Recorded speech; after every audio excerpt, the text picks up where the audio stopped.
ketika pikiran tak pernah diam. Jika kamu mendengarkan ini, kemungkinan besar pikiranmu jarang benar-benar diam. Kamu memikirkan masa lalu. Kamu mengkhawatirkan masa depan.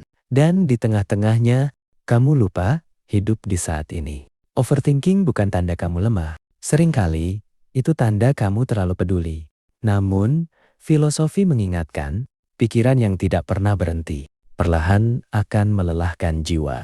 Video ini bukan untuk menghentikan pikiranmu, hanya untuk mengajakmu tidak selalu mengikutinya. Pikiran bukan kenyataan. Tidak semua yang kamu pikirkan adalah kebenaran. Pikiran hanyalah reaksi. Ia muncul, berubah, lalu pergi jika kamu tidak melekat padanya.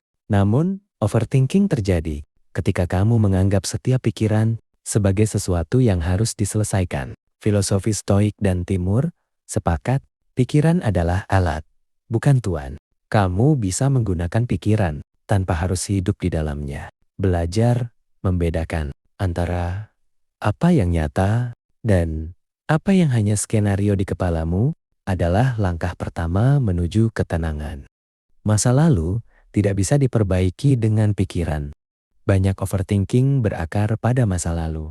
Kata-kata yang ingin diulang, keputusan yang ingin diubah, versi diri yang ingin diperbaiki. Namun filsafat mengingatkan, masa lalu tidak bisa diubah dengan penyesalan. Setiap kali kamu memikirkannya tanpa tindakan, kamu hanya membuka luka yang sama. Yang bisa kamu lakukan hanyalah belajar. Dan pelajaran tidak membutuhkan siksaan batin. Biarkan masa lalu menjadi guru, bukan penjara. Berpikir tidak sama dengan hidup. Ada perbedaan besar antara memikirkan hidup dan menjalani hidup.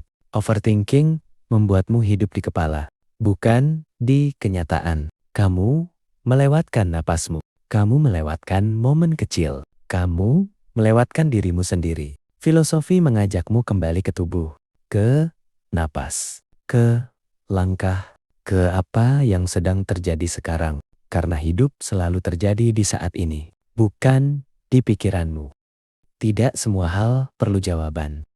Pikiranmu ingin jawaban untuk segalanya. Namun, tidak semua pertanyaan perlu diselesaikan sekarang. Filosofi mengajarkan kebijaksanaan diam, membiarkan beberapa hal tetap tidak jelas. Ketika kamu berhenti memaksa jawaban, pikiran berhenti berputar. Ketenangan sering muncul, bukan karena menemukan jawaban, tetapi karena berhenti bertanya secara berlebihan.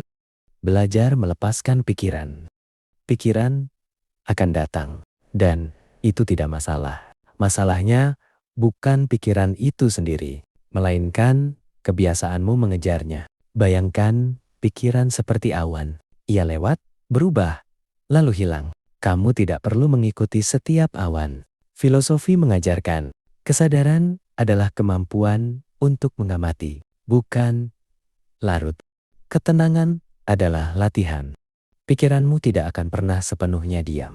Dan itu tidak apa-apa. Ketenangan bukan keadaan permanen, melainkan latihan yang terus diulang. Setiap kali kamu menyadari bahwa kamu sedang overthinking dan memilih kembali ke saat ini, itu sudah cukup. Filosofi tidak menjanjikan pikiran kosong. Ia hanya menawarkan hubungan yang lebih sehat dengan pikiranmu sendiri. Dan mungkin itulah kebebasan yang sebenarnya. Masa depan tidak bisa dikendalikan sepenuhnya. Kekhawatiran adalah bentuk overthinking yang paling melelahkan.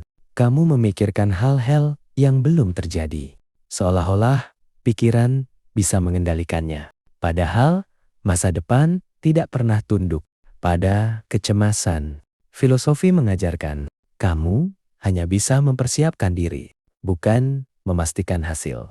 Ketika kamu menerima ketidakpastian, pikiran perlahan belajar untuk tenang. Keinginan mengontrol segalanya. Overthinking sering muncul karena keinginan mengendalikan segalanya. Ingin semua berjalan sempurna. Ingin semua kemungkinan aman. Namun, hidup tidak pernah sepenuhnya aman. Filosofi Stoik menyebut ini ilusi kendali. Ketika kamu melepaskan kebutuhan untuk mengontrol semuanya. Pikiranmu tidak lagi bekerja tanpa henti. Ketenangan datang bukan dari kepastian, tetapi dari penerimaan. Bersikap lembut pada diri sendiri. Overthinking sering disertai suara batin yang keras, mengkritik diri, menyalahkan diri, membandingkan diri. Padahal pikiranmu sudah cukup lelah. Filosofi mengingatkan, kamu tidak perlu menjadi sempurna untuk layak merasa tenang. Berbicaralah pada dirimu, seperti kamu berbicara pada teman yang lelah. Lembut bukan berarti lemah. Ia adalah bentuk kebijaksanaan.